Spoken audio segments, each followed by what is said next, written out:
أكرموه وأن عزوه وأنهم ولا من ذا الكلام كلام حق التضلال. وأصبح الصبح قالوا ما احنا دارين ايش اللي قلبه. أصبح الله سارح وأهله.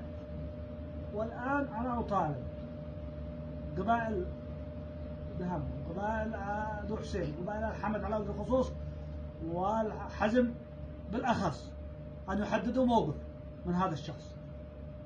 رجع ما صبرنا حتى بلغ الصبر حده. ما على هذا لن نستطيع أن نصبر بعد هذا الكلام. نريد تحديد موقف، ونريد قلدهم الله، كل واحد يدي ما في ذمته، قلدهم الله يوم يلقوا ربهم، يدوا الصدق أصحابه، قبيلة الخاصة محمد والحزم وقبيلة الدنا. ليش ما يتحاكوا ويدوا الصدق؟ أين هم؟ يبدوا الحقيقة، يوضحوا للناس، يوضحوا ايش اللي حصل، ايش اللي قلبه في يوم وليلة. تموهم وياه بالليل ودا وسدوا عشوا على جلبه وذبحوا له ويفوه، والصبح انقلب.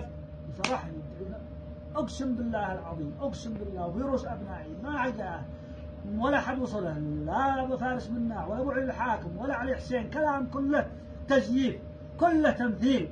البكاء هذا كله تمثيل، واحنا متعودين على هذا الكلام، متعودين على التمثيل حقه دائما. فلذلك ارجو كل الرجال، ارجو غاية الرجاء من قبائل ذو حسين على وجه الخصوص والحمد والحزم تحديد موقف، وتحديد ما هو الذي سنتخذه تجاه هذا الموقف الذي عمل به، والذي ذهب إلى حوض إلى مناطق العدو.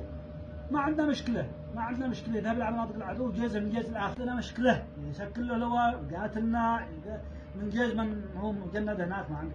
لكن لا يصير يقطع المواطنين المساكين المارة. ايش دخلهم هؤلاء؟